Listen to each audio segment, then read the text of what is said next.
From the Library of Congress in Washington, D.C.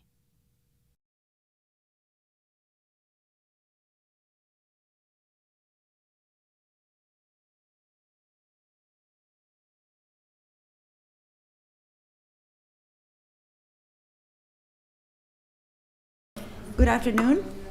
My name is Georgette Dorn. I'm the head of the European Division of the Library of Congress. It is a great pleasure to welcome here Jenny Erpenbeck to the Library of Congress, her very first visit to Washington, I believe, yes? Yes. And I want to thank very much the Goethe Institute for encouraging us and for co-sponsoring this event, as well as New Directions, a wonderful publisher that goes back maybe 40 years, that specializes in translating foreign authors. It is a great pleasure to introduce now Friederike Eigler from Georgetown University, who will in turn introduce David Morris, the specialist in Germanic and German culture in the European Division. Thank you very much.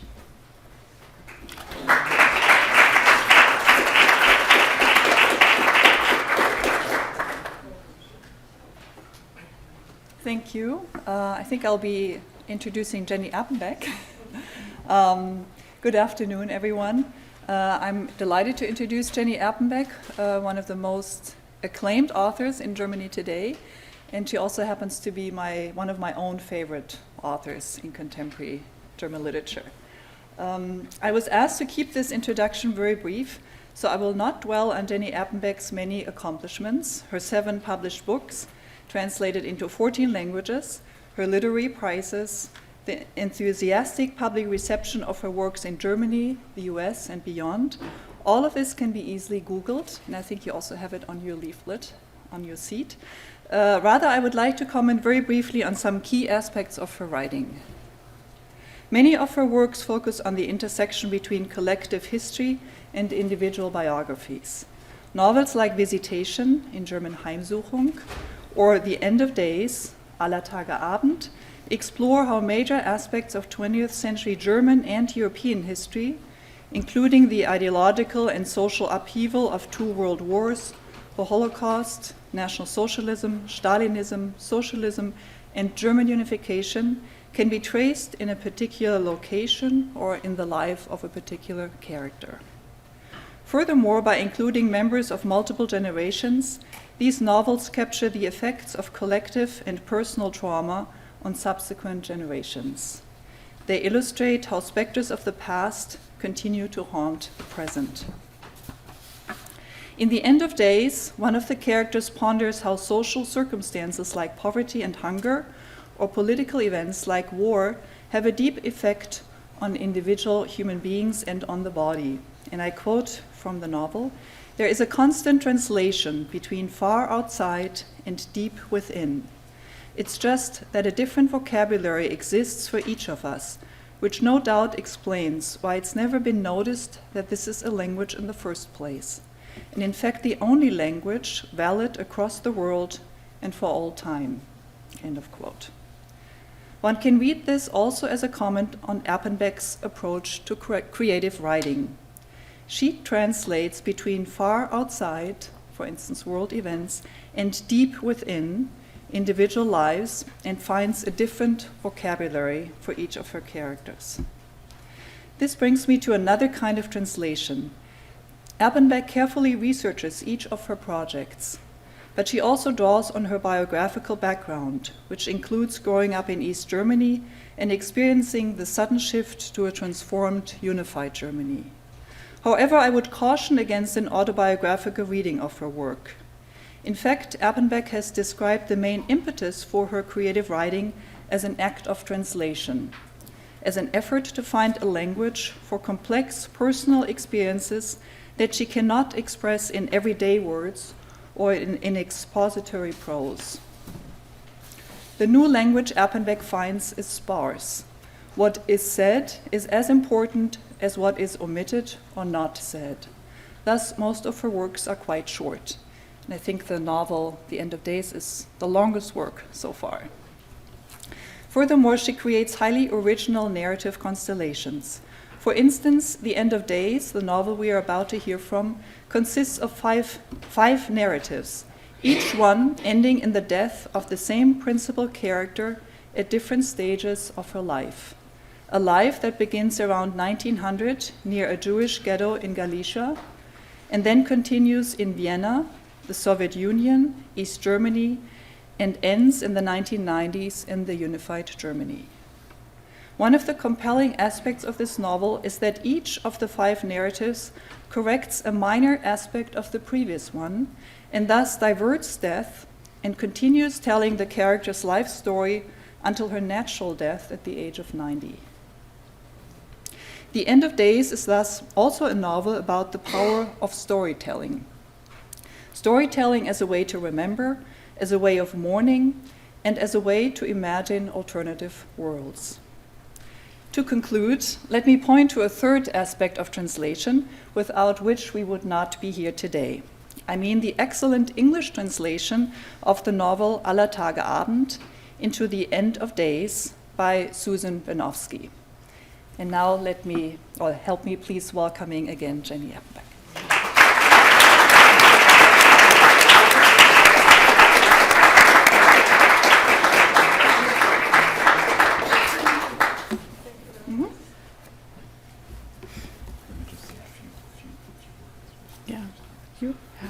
Before Jenny Erpenbeck starts reading, I just wanted to mention the format we're going to use. She'll be reading mostly from the English translation. I'm also going to be helping her out a bit in some parts. She had a very late flight in, and we don't want to overtax her, but my job here will be mainly just assist her a bit with the English. She will also be reading from the German original, and then I would be reading the English translation that corresponds to that. Okay, I try my best. So I have a good excuse now because of this flight. So everything is bad and good in one moment, you see. First, I'm going to read a passage. So I'm too big. How nice. Thank you. First, I'm going to read the beginning of the book. The mic. Everything okay? Mm-hmm. Which how Professor Eigler told you already is taking place in Galicia. And then I will switch to some other chapters of the book and try my best to explain how the chapters are connected, which is not so easy with this book. This seems to be a bit loud, for me at least. Is it okay? Okay, good. Der Herr hat's gegeben, der Herr hat's genommen, hatte die Großmutter am Rand der Grube zu ihr gesagt. Aber das stimmte nicht, denn der Herr hatte viel mehr genommen, als da war. Auch alles, was aus dem Kind hätte werden können, lag jetzt da unten und sollte unter die Erde. 3 Handvoll Erde und das kleine Mädchen, das mit dem Schulranzen auf dem Rücken aus dem Haus läuft, lag unter der Erde. Der Schulranzen wippt auf und ab, während es sich immer weiter entfernt. 3 Handvoll Erde und die 10-Jährige, die mit blassen Fingern Klavier spielt, lag da. 3 Handvoll und die Halbwüchsige, der die Männer nachschauen, weil ihr Haar so kupferrot leuchtet, wurde verschüttet. 3-mal Erde geworfen und es wurde auch die erwachsene Frau, die ihr, wenn sie selbst begonnen hätte, langsam zu werden, eine Arbeit aus der Hand genommen hätte mit den Worten: Ach Mutter, auch die wurde langsam von Erde, die ihr in den Mund fiel, erstickt. Unter 3 Händen voll Erde lag eine alte Frau da im Grab, eine Frau, die selbst schon begonnen hat, langsam zu werden, zu der eine andere junge Frau oder ein Sohn manchmal gesagt hätte: Ach Mutter. Auch die wartete nun darauf, dass man Erde auf sie warf, bis die Grube irgendwann wieder ganz voll sein würde und ein wenig voller als voll, denn den Hügel über der Grube wölbt ja der Körper aus, wenn er auch viel weiter unten liegt, wo man ihn nicht mehr sieht. Über einem Säugling, der plötzlich gestorben ist, wölbt sich der Hügel fast gar nicht. Eigentlich aber müsste der Hügel so riesig sein wie die Alpen. Das denkt sie, und dabei hat sie die Alpen noch niemals mit eigenen Augen gesehen.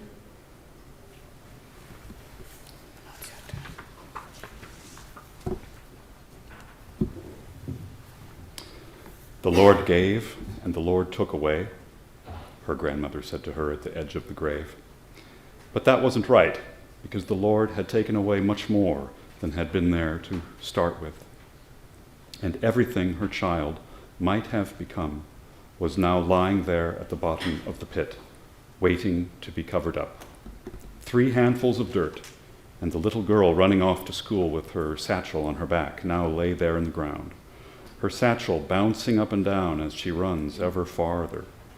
3 handfuls of dirt, and the 10-year-old playing the piano with pale fingers lay there. 3 handfuls, and the adolescent girl whose bright, coppery hair men turn to stare at as she passes was interred.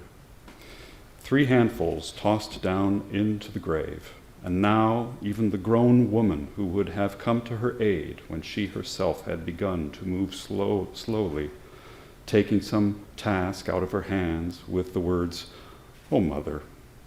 She too was slowly being suffocated by the dirt falling into her mouth. Beneath 3 handfuls of dirt, an old woman lay there in the grave, a woman who herself had begun to move slowly, one to whom another young woman or a son at times might have said, "Oh, Mother."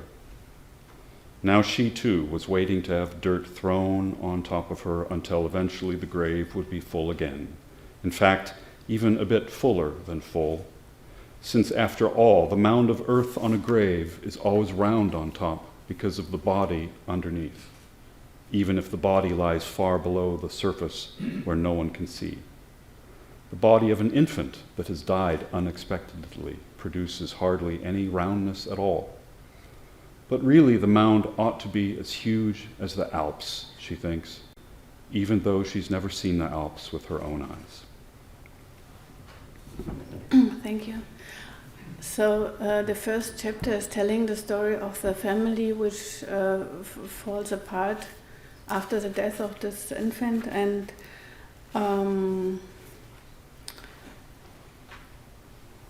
there happen a lot of things I won't tell now. You can read the book.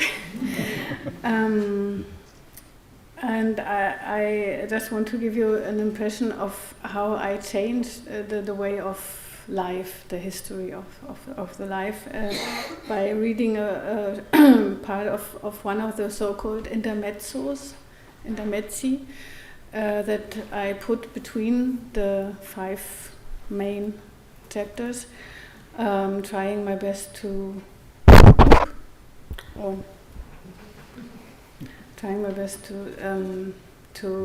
think the story as it probably also might have been.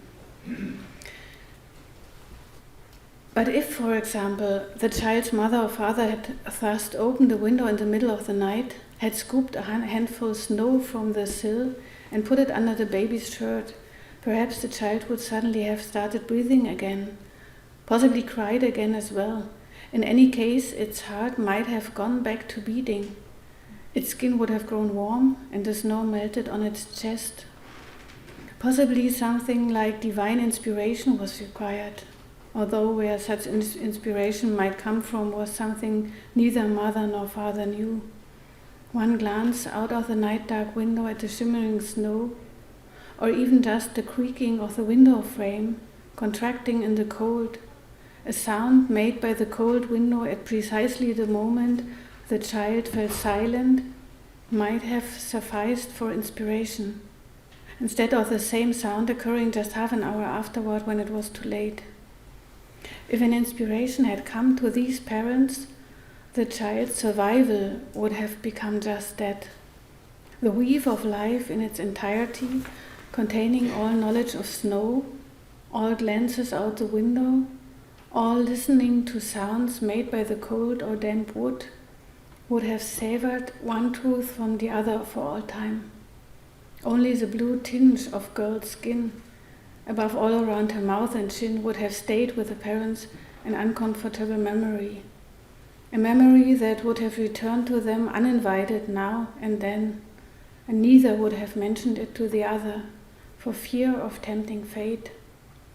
And so fate would have kept quiet, and this first moment when the child might have died would have passed without further ado. So the second chapter is the chapter about the main character as a young girl. She's falling in love with the wrong person. And so sometimes it happens like this. She dies by love. But also this death, I tried my best to take it back. An intermezzo. And then if she would have survived, we will find her back in as a grown-up woman now, as she's engaged. Do you say engaged? Engaged in politics. She became her love is somehow turned into the political way of loving. She became a communist, and she is now married to another man, and they emigrated to the Soviet Union when Austria was. There was the Anschluss, is the English word, I think. Anschluss. So after the Anschluss, this was the first kind of unification. And then they are immigrants in the Soviet Union, and now I just start somewhere in the chapter. Ever since her husband's arrest, she has felt like a stranger in this land. Even though when they first arrived it was a homecoming, despite the fact that they had never set foot here before 1935. A homecoming to the future that was to belong to them. Our metro, she and her husband said when they saw the newly opened underground stations for the first time. Our gastronome number one, when they went shopping for the first time in this gigantic grocery store where there were 36 kinds of cheese and a stunning cornucopia of foodstuffs of all sorts, items whose names had been all but forgotten in Vienna and Prague. The saleswomen wore little white bonnets, and they didn't touch the cheese, meat, sausages, bread or vegetables with their hands, but only with forks or rubber gloves. To be sure, there were still small old shops where one could find flour being sold in hand-twisted sacks made of newsprint. Here and there, customs of a bygone, unsanitary age still survived. But they would soon no doubt disappear amid the gleam of modernity. Once she had even sent her mother a package containing cheese, goose fat, caviar, sausages and bonbons. Let her mother see that she, the wayward daughter, had done everything right after all. Anything flourishing in the Soviet Union was flourishing in her own life as well. Her mother thanked her in a letter asking how things were with her, and she had been proud to be able to write in her response, "Very good." A time comes when a daughter shouldn't have to give any other reply to her mother's question as how she is doing. The very good will now remain with her forever, come what may. Her husband is very good, she writes when her mother asks her whether he too is keeping well. For a person who doesn't know the truth, it makes no difference whether someone has been arrested or is just far, far away. Very good, she writes when her mother asked her about her apartment and work. The reality behind this very good has gradually shifted, but that is nothing her mother needs to know. It is only a pity that her father, who has always been on her side, did not live to see her time of happiness. When the passport of a German friend expired, he couldn't get his residency permit extended. He was invited to visit the German embassy in Moscow to have his passport renewed. Invited to present himself to the fascists who had him on a list. Invited to turn himself in. He died not quite 2 months later at a concentration camp outside Weimar. He passed the test. Another comrade went to the German embassy and emerged with a new passport. He was received by the NKVD and shot as a German spy. He did not pass the test. Both are dead. Her passport, too, has been a German passport ever since the Anschluss. Her passport, too, expired 3 weeks ago. 3 times now, the Soviet official she handed her document to for inspection took one look at it and slammed his window down in her face. Without a valid passport, there's no extending her residency permit, no propusk. But she needs one in order to be allowed to go on living in her apartment. At least the building superintendent is still letting her go upstairs to her apartment at night when no one will see. But it won't be long before the apartment is assigned to someone else. And then, where will she go? While she's writing the account of her life, she listens for the sound of the elevator. The day the elevator stops on her floor around 4 or 5 in the morning, that will be the end. During the day, she sits in the coffee house Krasny Mak, Red Poppy, translating poems from Russian to German for her own edification. Without propusk, there's no getting a work permit either. The money she has left from her husband will be enough if she spends it frugally for the next 2 weeks at most. Then what? At night, instead of sleeping, she works on the account of her life, which she is using to apply for Soviet citizenship. But what if there's no right answer on this test? Will there eventually be only a single left to feel sure of? That each of the comrades dying here or in Germany has finally reached his goal, while each who has survived all of this here or in Germany purchased his life with treason?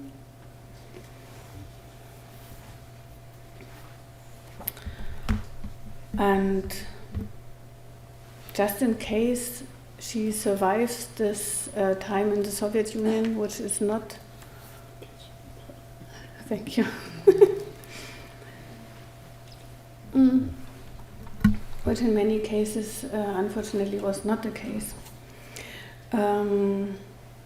She would come back not to Austria but to Germany for some reason with a son whose father is a Russian poet, but she only spent 1 night with him. Her husband stayed lost, and so she comes back to Berlin with a son, and the son doesn't know who his father really is. He thinks it's the husband who died.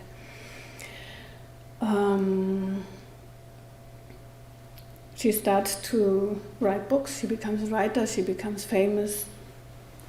She is owner of a house where she is living with her son, and everything seems to be very good. And then she's just going downstairs and makes a wrong step on the stairs. So, but as you know now know, there will be an intermezzo again, and I'm reading something out the intermezzo, and David will help me. But if she'd gone downstairs just 5 minutes later, she'd have missed the entrance to the underworld, which would have trundled on its way, offering its open hole to someone else instead. Or if she'd taken that step with her right foot instead of her left, she wouldn't have lost her footing. Or if she'd been thinking not about this and that, but about that and this, she'd have seen the steps instead of not seeing them, even though some death or other will eventually be her death, if no sooner than later. Some entrance will have to be for her. Every last person, every he and every she has an entrance meant for him, for her. So does this underworld consist only of holes? Is there nothing more to it? A different wind is blowing here. Is there nothing that could prevent a person from sooner or later, here or there, stumbling right into it, flailing, falling, plummeting, sinking? In the fall of 1989, the partition between the eastern and western parts of Germany collapses. It gets flattened, breached, and scorned. and the mob that's been working itself into a frenzy stampedes out of its own country and flings itself into the arms of its capitalist brothers and sisters. Joy, rapture, and sweet oblivion. An entire body politic is emptied out, thrown up. Why is it throwing when you throw up? Surrendering all power, all sovereignty, then collapsing, spent. Now another wind is blowing. Something that used to be called a life is now called 40 years of waiting that have only now proved worthwhile. What's a 5-year plan? Everything is being called by different names, new shores on the horizon. Words which long ago stopped being as real as a bag of flour or a pair of shoes have failed, becoming economically unsustainable. 20 sorts of butter, whereas before there was just one. Rents are now being multiplied by 10. Different plays are being put on at the theater. The Russians are closing their barracks and selling their forefathers' fur hats, uniform jackets, and medals from the Great Patriotic War as the Straße des 17. Juni flea market. On June 17, 1953, workers in East Berlin staged a revolt against the excessive quotas being imposed on them, but they were unsuccessful. While the miner and early activist Adolf Hennecke, pioneer of the quota, was now living in a villa in Pankow. Down with privileges. In 1990, former government ministers, currently unemployed, lean on their garden fences, chatting with retirees out walking their dogs. Whether they will be allowed to hold on to these properties is being looked into. The Easterners head to the West to collect their welcome payments and return home Westerners. East is no longer anything more than a point on the compass. The publishing house that printed the books of the estimable author goes bankrupt. The readers have other things to do than read these days. First, they want a trip to the Canaries. The century that used to be so young is now terribly old. His mother, too, is old. And now, the last passage I'm going to read is of the last chapter.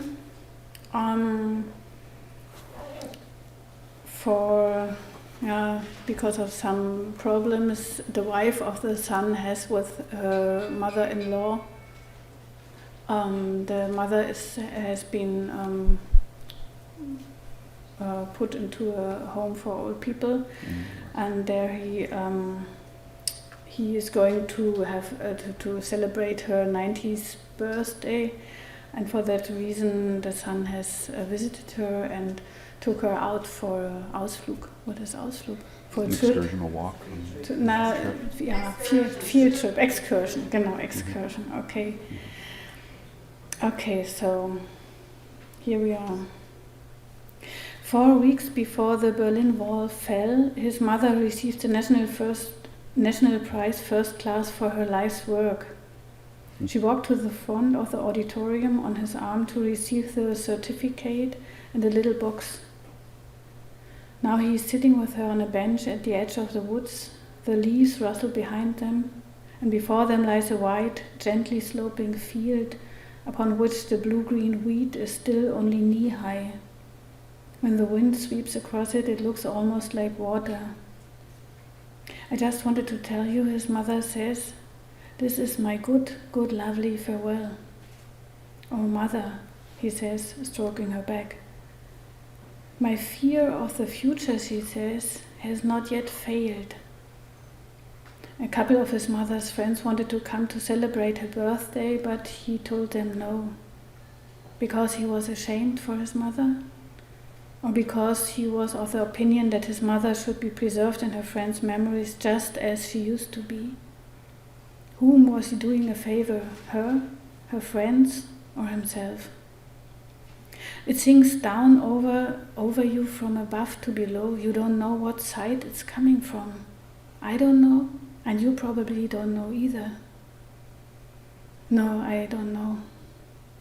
Never has he known as little as he does know now. The only thing he knows is that his not knowing is of a very different sort than hers. His mother's not knowing is as deep as a river, on whose distant shore there must be a very different sort of world than the one he lives in. I don't know how you recognize a human being. I don't know from whom I can demand everything. Do they come to us or from us? I don't know what is coming. I don't know anything. Diese 5 schönen Sätze lese ich nochmal auf Deutsch. Ich weiß nicht, woran man einen Menschen erkennt. Ich weiß nicht, von wem kann ich alles verlangen. Kommen sie zu uns oder kommen sie von uns? Ich weiß nicht, was kommt. Ich weiß nichts. Ich weiß nicht, wann groß und wann klein ist. Ich weiß nicht, was ich machen soll. Ich weiß nicht, wo ich zu Hause war. Ich weiß so vieles nicht.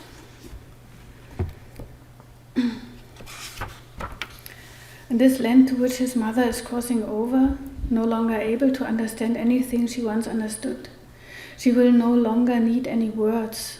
This much he understands. For one brief, sharp, clear moment, he understands what it would be like if he could arrive there along with her. The wheat field would be there right from the start.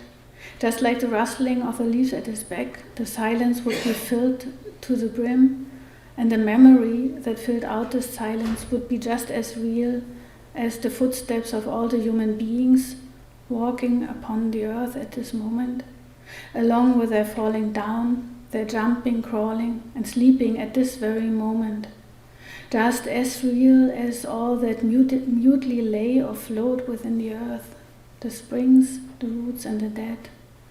The cry of the cuckoo off to one side would be just as real as the stones crunching beneath the sole of his shoe, as the coolness of the evening and the light falling through the leaves to the ground before him, as his hand that he is using to stroke his mother's back, feeling her bones beneath her thin, old skin, bones that will soon be laid bare. Briefly, sharply, clearly, he knows for one instant what it would feel like if the audible and the inaudible, things distant and near, the inner and outer, the dead and the living, were simultaneously there. Nothing would be above anything else, and this moment when everything was simultaneously there would last forever. But because he is a human being, a middle-aged man with a wife, 2 children, a profession, because he still has some time ahead of him, time during which he can look up something he doesn't know in an encyclopedia or ask one of his colleagues, this knowing, free of language, passes from him just as suddenly as it arrived. He'll be prevented from seeing this other world with the eyes of his mother for a good earthly time by the absence of the most crucial thing, the going away. I dreamt that I was dreaming, and suddenly it was no longer a dream. Thank you.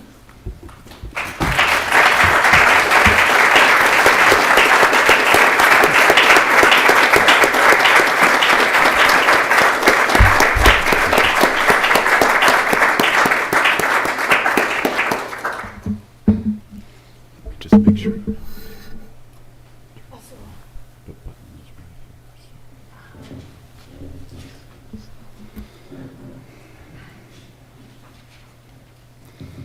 Jenny, thank you so much for being here with us. I know it was a bit hard to get here and to be with us today, but we really appreciate it. You've given us a very rich tapestry of Central European history, I think.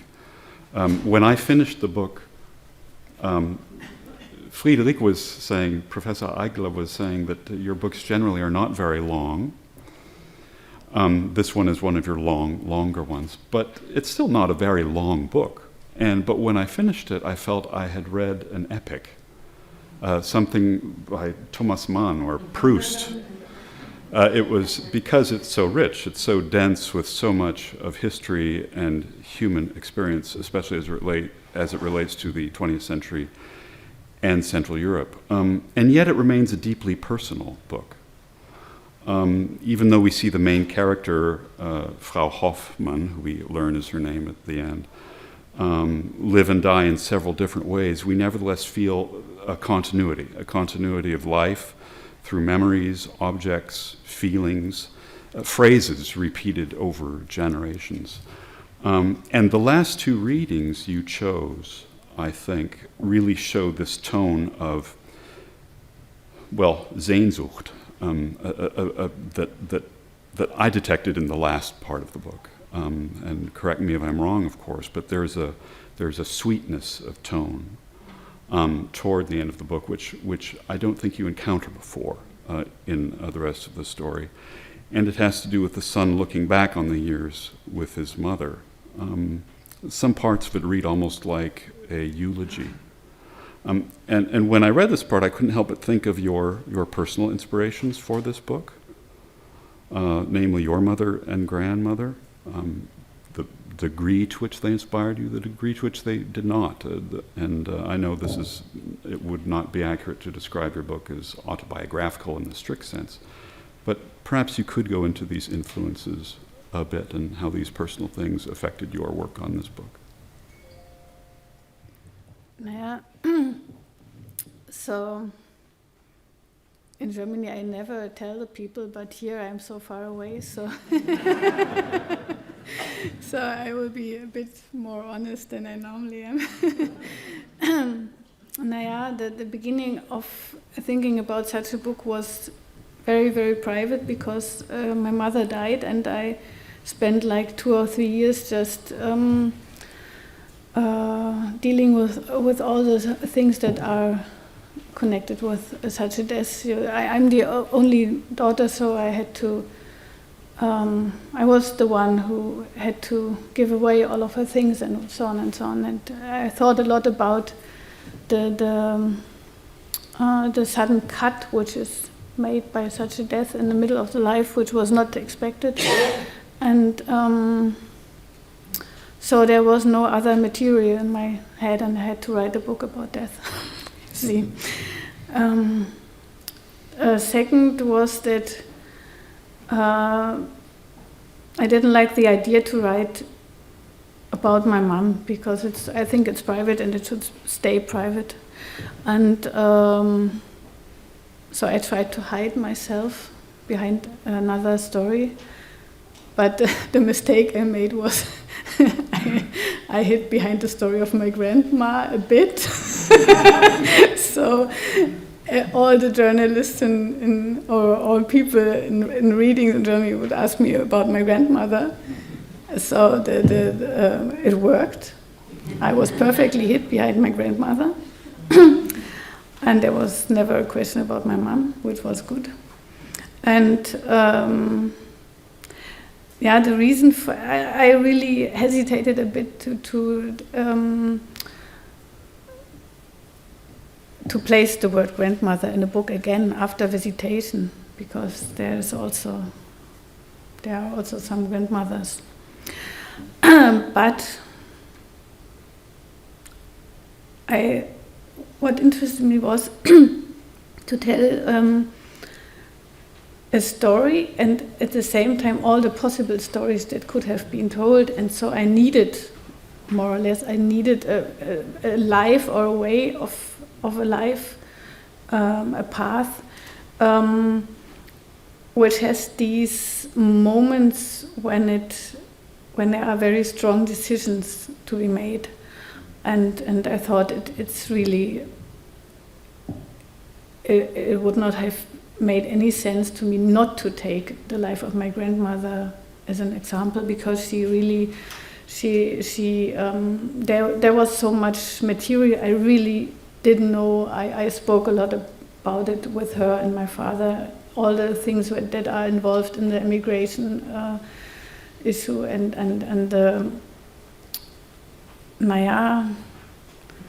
I knew it.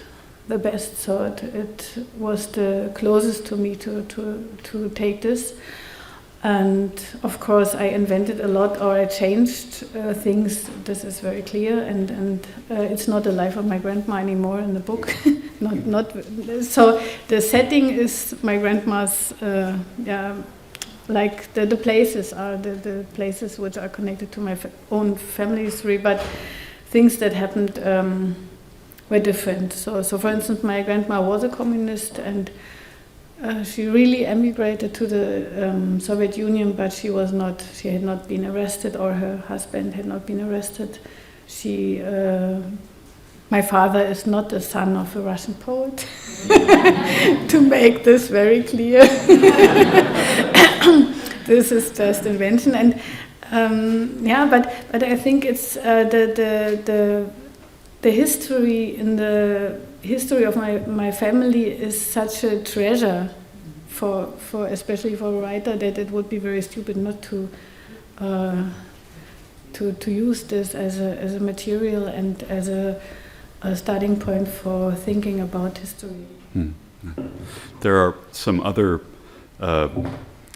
influences or connections I'd like to just mention and have you elaborate on them a bit. The birthplace of the protagonist, Brody, is a birthplace of Josef Roth. Mm-hmm. Is that a coincidence? Or? I learned it only later. No, it was, Brody is also, I found the name of the city of Brody in one of the old papers that were given to me by my dad. So it was, things happened that never happened to other people. I was really happy and lucky. So he would bring me a cardboard box, like for shoes, filled with old papers, like birth certificates and marriage certificates and letters and things from my great-grandma. And so there was one paper of Brody, and I thought, okay, I will take this place, and then I recognized that it's the birthplace of Josef Roth. And of course I read a lot of Josef Roth, because this is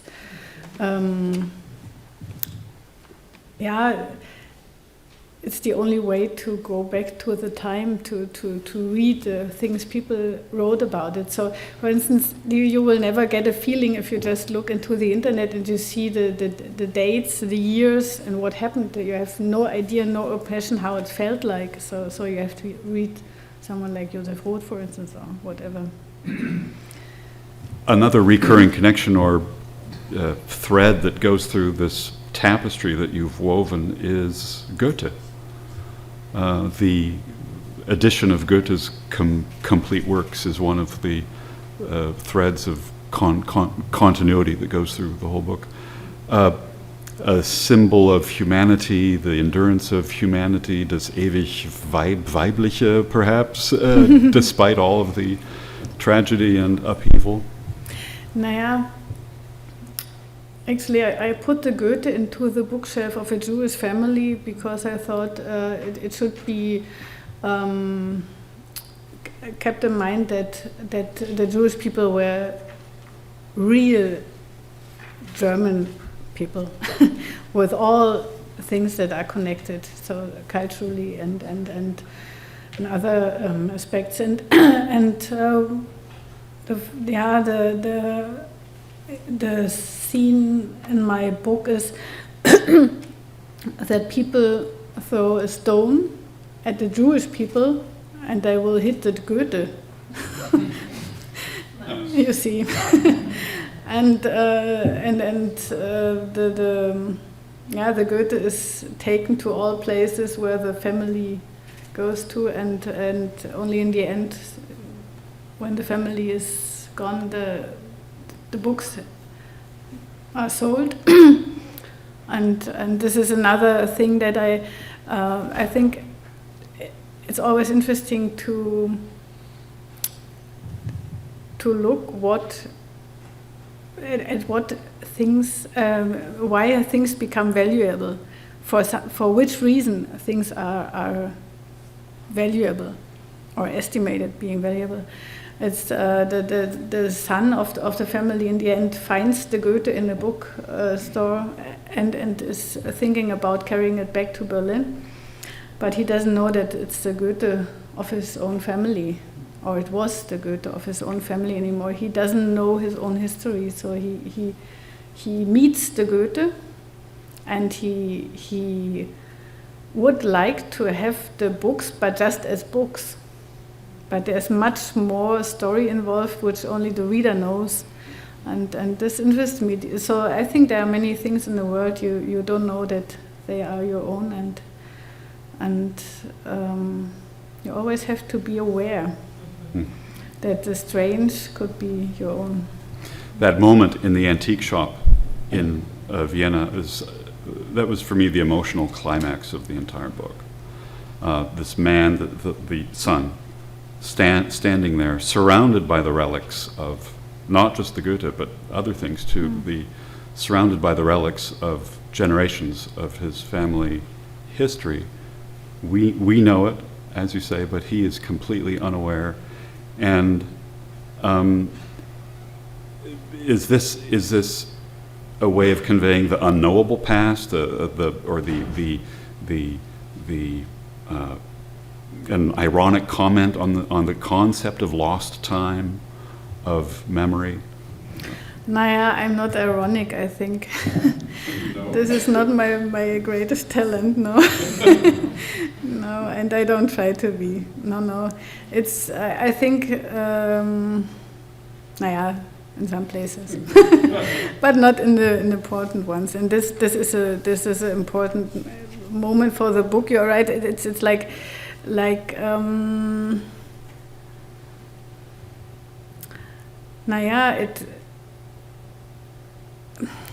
you know, I live in Germany, and I often thought about where do the things I find on the flea market or in some stores for antiquities, where do the things come from, and of which families, what families had been the owners in the time before. And you know, it's like growing up in Germany means that you get more and more aware of the past and of all things that the houses had been there, and the fascist people had been living in the houses, and like neighbors turned out to, one neighbor turned out to be had been a soldier doing his duty in a concentration camp, something like that, and so step by step you know more and more about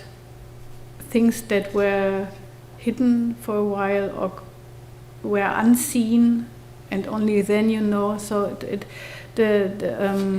growing up in Germany is a good school for learning about the invisible things that you discover.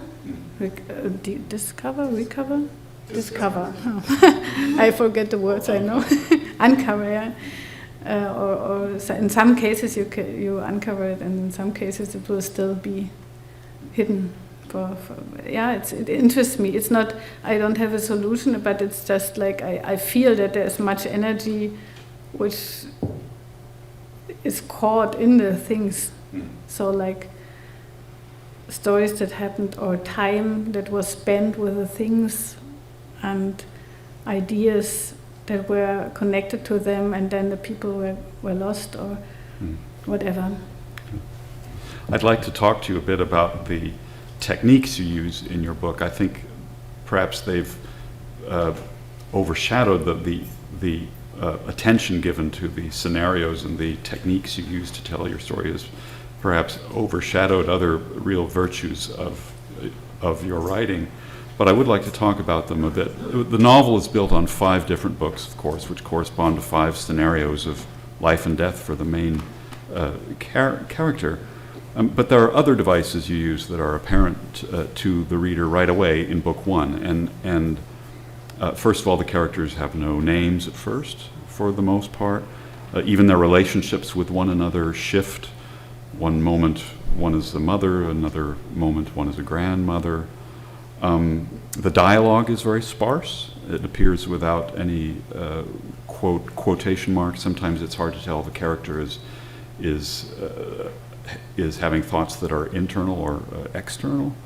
And so when I began the book, I felt almost as though I were reading an allegory. And in this allegory, especially in book one, the death of the child hangs over all and throws everyone's life out of joint. Can we describe book one as an allegory, or even is there a certain universal story to not only book one but the book as a whole that goes beyond these characters' lives? Naja, the good thing if you are a writer is that you don't have to think about categories. So I would never ask myself, is it an allegory or whatever? So I have to think about it. So I don't know what there are certain aspects which I try to describe over the course of the whole book. Like, for instance, like in the first chapter, the father of the child escapes to the very west. We will see him in Ellis Island, and in the third chapter or the third book, she, the main character, is in the east and is more or less going to similar procedures or something like that. So there is of course, there are some bigger ideas over put over the course of the whole book, but I don't know if it's.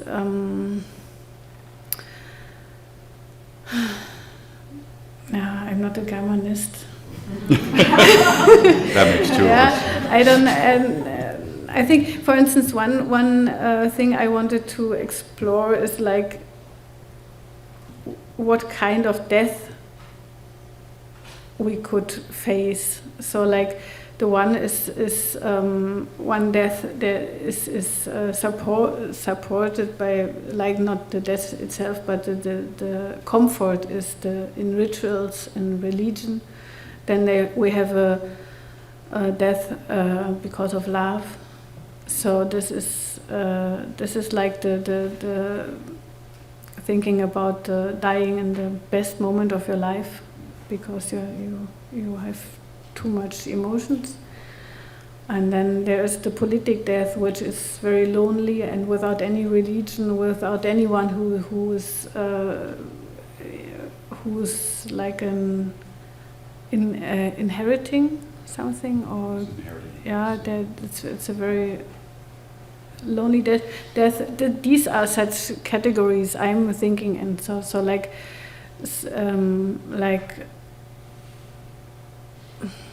it's not comparing. It's just to figure out what is existing and how people deal with such an absolute thing like death, which is not to be included in the course of a life. So it's always beyond, and you have to find ways. So this is what I think. I don't think about the allegory. I don't know. Of course, the passage I read is about is like a Überblick survey of the whole book. So this is, of course, this is like all things that can happen, but I'm just starting to write. Yeah. There's one thing I wanted to run by you to see if I see it right. There seems, I talked about the shift in mood toward the end of the book to one of sweetness and Sehnsucht, but in the middle of the book I think there's a shift as well, a shift in tone. The first half, especially books 1 and 2, we have violent anti-Semitism, we have prostitution, hunger, disease. They always seem to lurk in the background. And book 2 reads like a kind of an expressionist nightmare to me, almost like a film noir. And at the end of book 2, we also get our first glimpse of the Holocaust, when the sister of the main character is shoved by a concentration camp guard and drops her sister's diary into the mud. But by book 3, the protagonist is now, for the first time, we see her as a grown woman.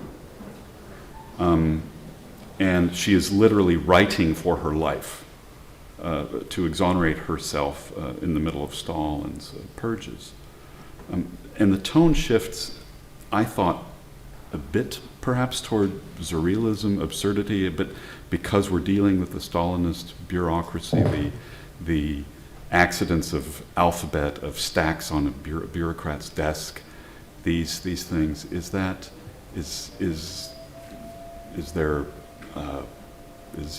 a shift in tone there? And you've said you're not ironic, but yeah, unfortunately, it was like that, and so often the Nazi regime and the Stalin regime are compared, but I think that there's a mistake in the comparing, because the Nazi regime was very clear about who will be killed, and there was almost no exception. If you were on the list, it was for some very clear reason. Everybody could know it was not a good idea, but of course, but it was very clear who would be on the list. In the Stalin system, the first thing which really is incredible is that that the communist people put their own people on the list, and it was the construction of the problem was very complex, because people that were on the list thought probably I am an enemy without knowing myself, something like that, because the communists which came to the Soviet Union in those years, they came because they had been convinced that socialism or communism will be the better system, so they came to build up a new society, and then they would be put in a jail or in the camp or whatever, or be shot. So it was really surreal, and nobody could understand. I read so many letters, so many autobiographies written by people that survived the camps.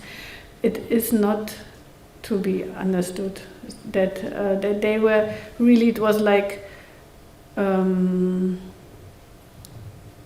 all the time is like a big question. Why am I here? Why has my husband been shot?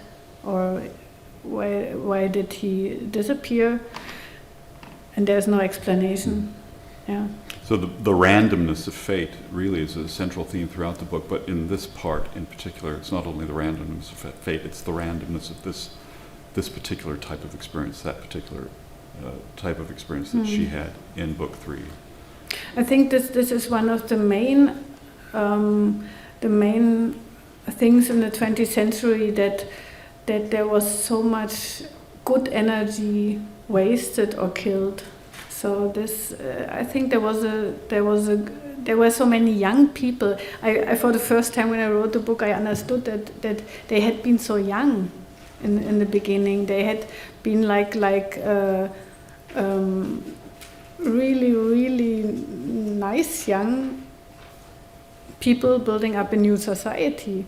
And when I met the rest of it, so the ones that survived, when I was a child, for instance, my grandmother and father and all the comrades, they were so old, and it took me really half of my life or more to understand that they had been young and the ideas had been young, and it was like a beginning, and then it was all destroyed in this horrible time, just because it was also a question of vocabulary. You know, this interested me also, because I think one of the main problems in the GDR course, the economic problem was probably the main problem, but one of the main problems was the language. The language was so devastated by the experience of the fear all those people had gone through in the Stalin system. So they came back with a completely Debased. ja, also so wie like kranke Sprache. It was not their own language anymore, and this was one of the main problems. If you would open a newspaper in the GDR, you would find this destroyed language, and the people knew they cannot believe those people that are speaking in such a language, but there were some reasons for it. All the people that built up the GDR had been in the more or less, most of them, in the Soviet Union emigration, and so they knew that one wrong word could be your death.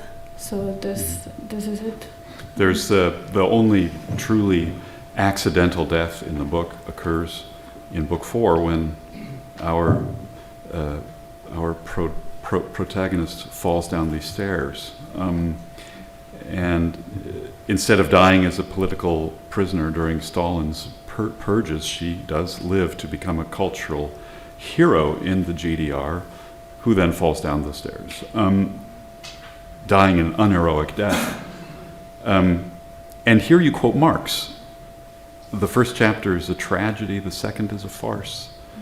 Is that what you were just referring to now a bit, about the debased language of the GDR, the way the cultural establishment there was organized? I think to really speak about it would take much longer. But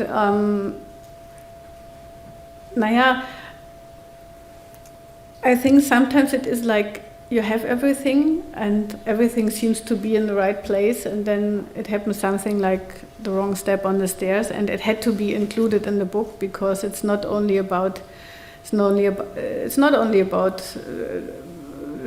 tragedies of death, but just as it happens, and in many cases it happens like this. Often I think if I get out of my car on the wrong side, I think, oh, I'm lucky that I was not hit by a car that just passed by. So the suddenness of death is something that interests me, and when I did my research for this chapter, I don't know if you know Johannes Erbecher. Johannes Erbecher, he was a poet. He was an interesting person. He in his youth he was a morphinist. Then he in his youth already he tried to kill himself, and then it went on in the Soviet Union. When there were those discussions, as I included in my book, so he would sometimes be very desperate and try to kill himself and so. But then he survived. And he was a good poet. I like his poetry, and I always try to make a bit of advertisement for him.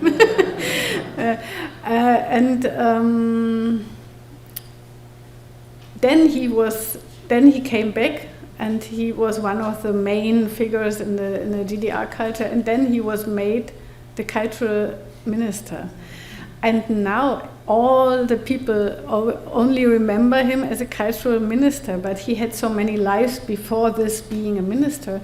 And then he wanted to be buried as a poet. He said the only thing he would wish is that people read his poetry, and that's it, and he doesn't want to have a state's burial. But then I found out they gave him a state's burial. They didn't follow his instructions about a modest and more quiet procedure, and there was a big thing like people walking all through Berlin Mitte, the center of Berlin, on feet to the burial place, cemetery. and delivering speeches and whatever. And I think it's interesting that if you look at the story behind the official side, the official procedure, and there's much more to know. And it's like,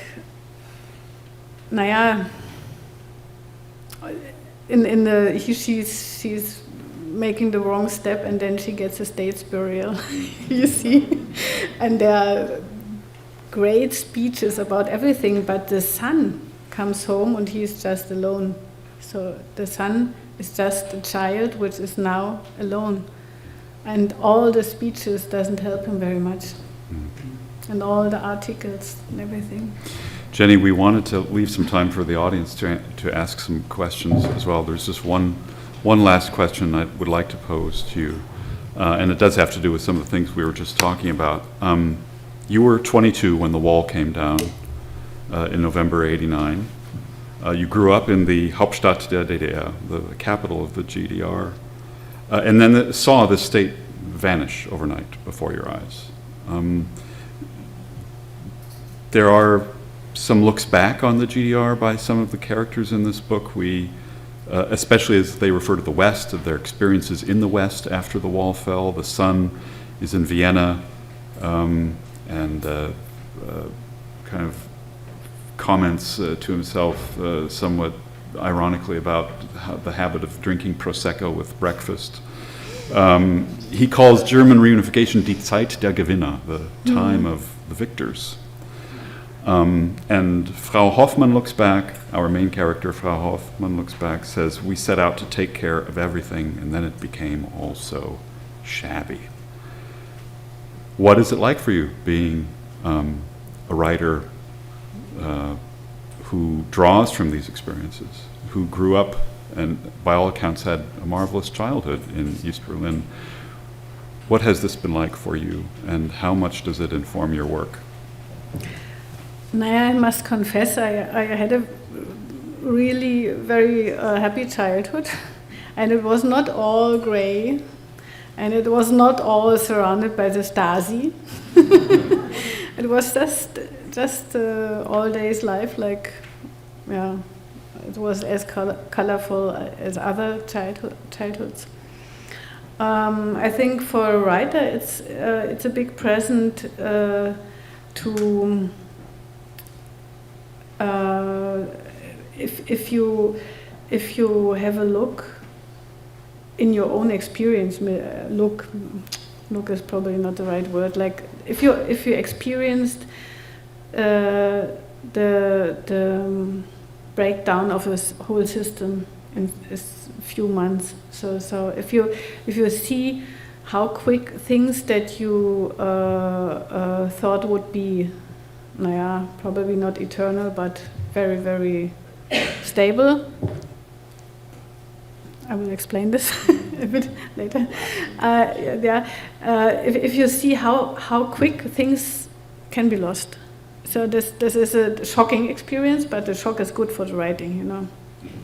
And it's a strong emotion, which is set free, and you have to deal with it, and so you start writing books. Warte mal.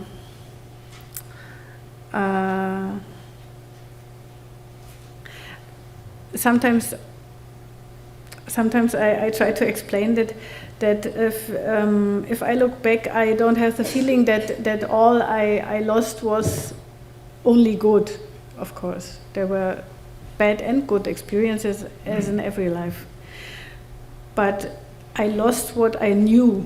I lost what I was, everything, not only like the things which were to be found from this moment on in the supermarket, but also the cultural landscape, like what I read in the chapter, like the things that were played in the theater changed.